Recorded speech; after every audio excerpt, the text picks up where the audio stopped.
Chapter 6. Trap. "Are those Johann's eyes?" Fran cried. "Oh, no," Michael said. "I'm sorry, I didn't want to give you that impression." "What impression were you trying to give?" "That there's something you need to see, and it's a matter of life and death." "Couldn't you have just said that?" "That does seem a bit abstract," I added. "Huh. Perhaps it makes more sense in Chinese." "Well, thank God. At least those aren't Johann's eyes." No. He is dead, though." Fran remained surprisingly calm. I turned to console her. I'd been around cops long enough to know the look Michael and the older detective were giving us. They were studying our reactions. Hoping not to draw suspicion, I feigned grief as best I could. "Oh no, how could you, God? You asshole, why? Why, God, why? Plucking a tender bud off the stem before it ever flowers? Eat a fat one, God. Ah!"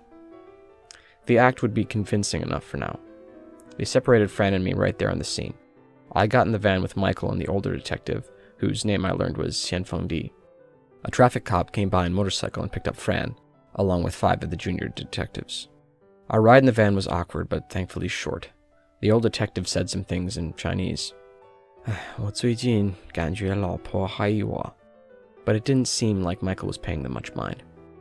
Though the fog was still heavy, I was starting to get a better feeling for the city. The flashy cars crowding the road's shoulder, the lampposts neatly arranged at predetermined intervals, the stairs leading up to what I can only assume were buildings. We soon arrived at the police headquarters, a 20-story behemoth, its facade an empty sea of glass with only a circular crimson seal buoyed in the center. But since we entered from the back, I only learned that after buying some postcards in the gift shop. The lobby was polished marble, awe-inspiring and intimidating.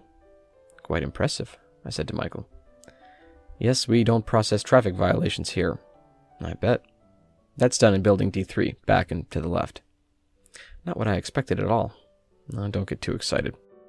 I soon understood what Michael meant. The contrast between the gleaming marble of the lobby and the stained tile of the higher floors couldn't be starker. Walking on the 8th floor toward Michael's office, it became clear where all the money had been spent. Up here, most of the windows had been painted on. Most of the stairwells were just black pits emptying into nothingness.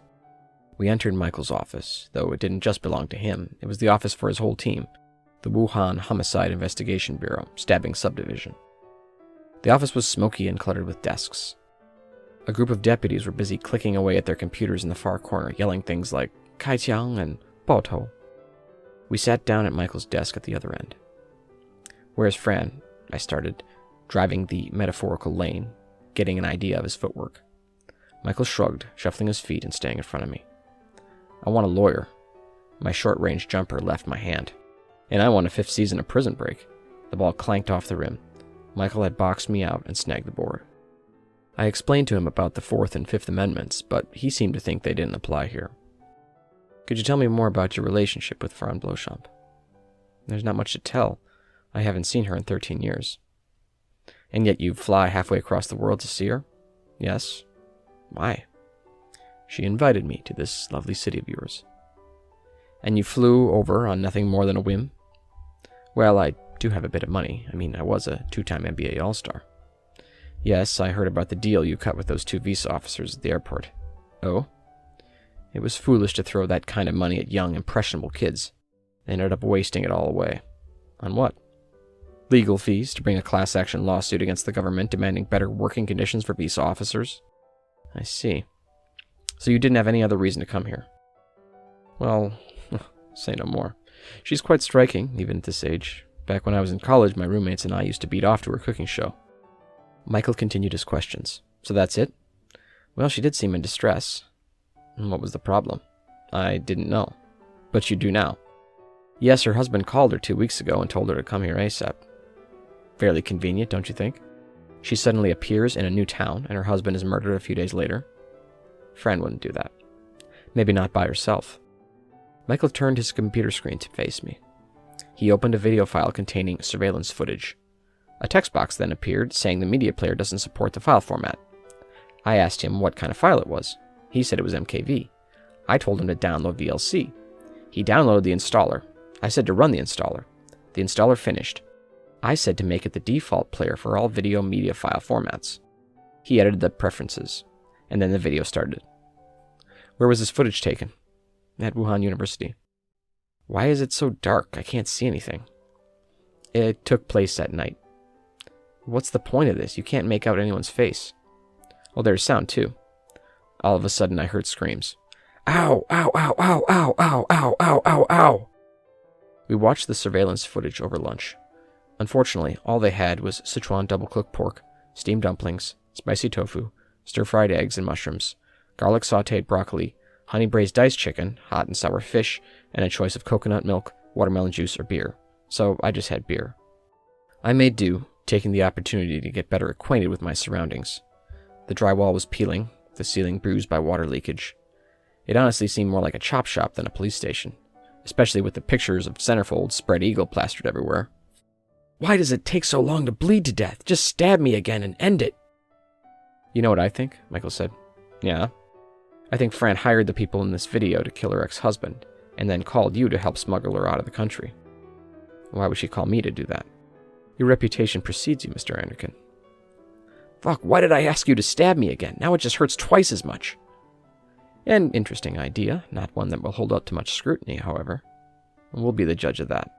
Trust me, I want to find Mr. Beauchamp's killer just as much as you do. Do you? Excuse me, but your acting doesn't quite measure up to your baseline jumper.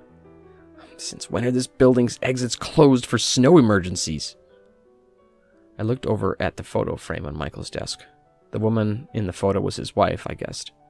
Tall, plain, and, like the women on the wall, also spread eagle. How much longer is this going to take? What can you tell me about Johann Beauchamp? Not much. I just learned of his existence a few hours ago. He was a car safety expert, had a lot of enemies. Have you notified his next of kin? His country's State Department has been trying. Seriously, how has nobody heard me by now? I've been screaming for like 3 hours.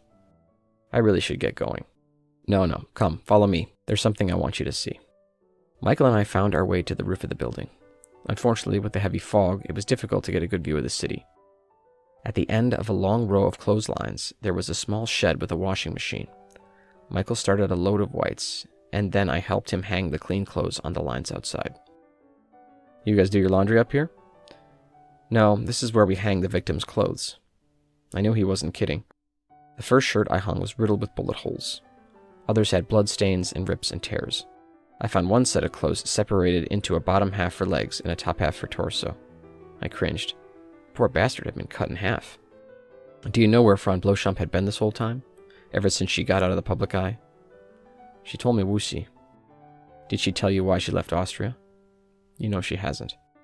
How would I know? When we were in the visa inspection room at the airport, you made me close my eyes. I didn't think anything of it until our talk today. Then I found this. I pulled out a key I'd found on my keychain, one that didn't belong to me.